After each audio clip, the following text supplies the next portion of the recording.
बिस्मिल्लाहिर्रहमानिर्रहीम। अस्सलाम वालेकुम स्टूडेंट्स। आज हम जो है क्लास 3 की उर्दू की बुक कर रहे हैं। सबक नंबर इसका 3 है। इसकी रीडिंग हम कर चुके हैं और आज हम इसकी जो है मश्क करेंगे। सबसे पहले मश्क में इसके दिए हुए अल्फाज के मायने समझेंगे। अल्फाज ये हैं और ये इनके मायने लिखे गए हैं। अजनबी, नावाकिफ़ या अनजान। सस्ताना, आराम करना। मिंबर, वो जगह जहाँ इमाम खड़े होकर या बैठकर खुतबा देता है। आमीन, ईमानदार। सादिक, सच्चा। दुरुस्त अल्फाज चुनकर खाली जगह पुर करनी है। ये अल्फाज दिए गए हैं और इनको हमने खाली जगह पे लिखना है। नंबर 1 है कि ऊँट की वापसी या कीमत की वसूली के लिए क्या करें। नंबर 2, अजनबी शख्स ने एक आदमी के ज़रिए से ढेर सारी खजूरें भिजवा दी। नंबर 3, मुसाफिर खजूरें खाकर मदीना मुनव्वरा में दाखिल हुए। नबी करीम ख़ातमुन नबीयीन सल्लल्लाहु अलैहि वसल्लम की ज़ात में बेपनाह खूबियाँ थीं। मुसाफिरों ने देखा कि वो अजनबी शख्स मिंबर पर खड़ा होकर खुतबा दे रहा है। सवाल नंबर जो है वो 3 है कि सबक के मुताबिक दुरुस्त जवाब की निशानदही करें। टिक का निशान लगाएं या रंग भरें। ठीक है, इसमें आपने रंग भरने हैं। नंबर 1 है कि लोग ख़रीदने के लिए मदीने गए। लोग क्या ख़रीदने गए थे? खजूरें। लोगों के पास था सुर्ख रंग का ऊँट। मदीना मुनव्वरा में खजूरों की होती थी कसरत। आखिरी है कि अजनबी शख्स ऊँट की मुहार पकड़कर अंदर चला गया। अंदर कहाँ गया था? मदीना मुनव्वरा में। उसके बाद सवाल नंबर 4 है कि दिए हुए सवालों के जवाब लिखें। सवाल नंबर 1 है कि मक्का मुकरमा के लोग नबी करीम ख़ातमुन नबीयीन सल्लल्लाहु अलैहि वसल्लम को सादिक और अमीन क्यों कहते थे। इस सवाल का जवाब है कि आप ख़ातमुन नबीयीन सल्लल्लाहु अलैहि वसल्लम हमेशा सच बोलते और लोगों की अमानतों की हिफाजत करते थे, इसलिए लोग जो हैं वो आपको सादिक और अमीन कहते थे। सवाल नंबर 2 है, नबी करीम ख़ातमुन नबीयीन सल्लल्लाहु अलैहि वसल्लम ने किस चीज़ को ईमान की शर्त करार दिया है। सवाल नंबर 2 जो बे है उसका जवाब ये है कि आप ख़ातमुन नबीयीन सल्लल्लाहु अलैहि वसल्लम ने ईमानदारी को ईमान की एक शर्त करार दिया है। सवाल नंबर 3, अजनबी शख्स ने ऊँट देखकर मुसाफिरों से क्या पूछा और उन्होंने क्या जवाब दिया। उन्होंने पूछा कि क्या ये ऊँट आप मुझे बेचोगे। मुसाफिरों ने कहा कि अगर वो उन्हें इतनी मिकदार में खजूरें दे दें तो वो बदले में उसे ऊँट दे देंगे। सवाल नंबर दाल है 4, मिंबर पर खड़े होकर खुतबा देने वाले अजनबी शख्स कौन थे। इस सवाल का जवाब ये है कि मिंबर पर खड़े होकर खुतबा देने वाले वो अजनबी शख्स अल्लाह ताला के प्यारे रसूल हज़रत मोहम्मद रसूलुल्लाह ख़ातमुन नबीयीन सल्लल्लाहु अलैहि वसल्लम थे। फिर सवाल है 5 नंबर के दयानतदारी के 2 फ़वाइद लिखें। इसके फ़ायदे ये हैं कि हम दुनिया और आखिरत में कामयाब हो सकते हैं। सवाल नंबर 5 है कि आपस में बातचीत करें और बताएं कि हम नबी करीम ख़ातमुन नबीयीन सल्लल्लाहु अलैहि वसल्लम से मोहब्बत का इज़हार कैसे कर सकते हैं। तो ये बच्चे जो हैं आपस में बातचीत करेंगे, एक दूसरे को बताएंगे। नंबर 6 है कि दी हुई तस्वीरों को गौर से देखकर इनसे मुताल्लिक़ कहानी अपने साथ से सुने और कमरा जमात में साथियों को सुनाएं। यहाँ ये देखें, यहाँ पर ये इसमें एक आदमी कहीं जा रहा है तो हमने इसको तस्वीरों को देखकर कहानी बनानी है। फ़र्ज़ी इसको नाम दे देते हैं कि अहमद कहीं रोड पर जा रहा था और वहाँ पर रास्ते में उसका अहमद का जो है वो पर्स नीचे गिर गया।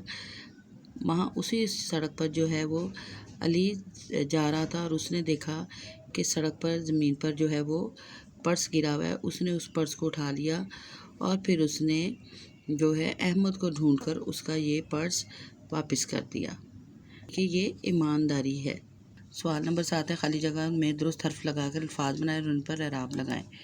यहाँ पर पहला ये लिखा हुआ है, दूसरा लिखेंगे, ये देखें सेहत लिखा हुआ है। इसके बाद ये है अमानत, अलिफ मीम अलिफ मा नून ते अमानत। उसके बाद है स्वाद अलिफ दाल काफ सादिक।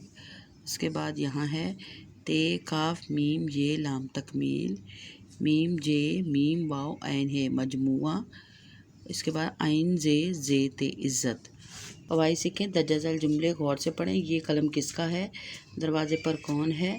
इन जुमलों में कोई बात या सवाल पूछा गया है। वो जुमले जिनमें कोई बात या सवाल पूछा जाए इस्तिफ़ामिया जुमले कहलाते हैं। इन जुमलों में हरूफ इस्तिफ़ाम کیا، کیوں، کہاں، کون، کب وغیرہ کا استعمال کیا جاتا ہے اور جملے کے آخر میں سوالیہ نشان لگایا جاتا ہے۔ نمبر 8 ہے کہ دی ہوئی تصویر سے متعلق حرف استفہام کیا، کون، کس، کیوں، کہاں کی مدد سے 5 جو ہے استفہامیہ جملے بنانے ہیں۔ یہاں یہ دیکھیں یہ تصویر ہے، تو اس تصویر سے ہم نے جملے بنانے ہیں کہ نمبر 1 کیا ابو کے ہاتھ میں ریموٹ ہے؟ کیا احمد پڑھ رہا ہے؟ دادا جان کس کے ساتھ ٹی وی دیکھ رہے ہیں؟ کون کتاب پڑھ رہا ہے؟ امی جان فون پر کیوں بات کر رہی ہیں اور سب مل کر کہاں جانے کی بات کر رہے ہیں؟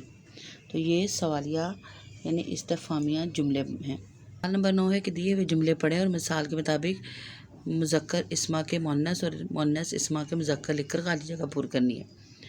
یہاں پر یہ دیکھیں مثال میں دیا گیا ہے کہ باورچی نے سبزی کاٹی اور باورچی نے کھانا پکایا۔ اس کے بعد ہے بادشاہ نے ملکہ کو خوبصورت ہار دیا، مالی نے پودے لگائے اور مالن نے انہیں پانی دیا، نانی جان نے اپنے نواسے اور نواسی کو عیدی دی، مالی کی ایک آواز پر خادم اور ملازمہ دوڑے چلے آئے۔ دیکھیں پڑھیں دیا ہوا واقعہ درست تلفظ اور روانی سے پڑھیں، بعد ازاں اس کے اہم نکات کی روشنی میں اخلاقی نتیجہ اخذ کریں۔ نبی کریم خاتم النبیین صلی اللہ علیہ وآلہ وسلم بازار گئے، وہاں آپ خاتم النبیین صلی اللہ علیہ وآلہ وسلم نے ایک شخص کو دیکھا جو غلہ بیچ رہا تھا۔ آپ خاتم النبیین صلی اللہ علیہ وآلہ وسلم اس کے پاس تشریف لے گئے، اس کے سامنے غلے کا ڈھیر لگا ہوا تھا۔ آپ خاتم النبیین صلی اللہ علیہ وآلہ وسلم نے غلے کے ڈھیر میں ہاتھ ڈالا تو وہ گیلا محسوس ہوا۔ آپ خاتم النبیین صلی اللہ علیہ وآلہ وسلم نے اس شخص سے پوچھا کہ غلہ اندر سے گیلا کیوں ہے؟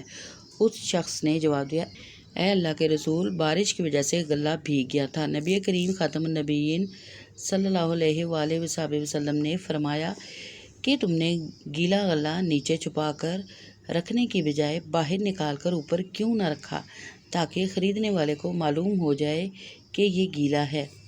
پھر آپ خاتم النبیین صلی اللہ علیہ وآلہ وسلم نے فرمایا، جس نے دھوکہ کیا وہ ہم میں سے نہیں۔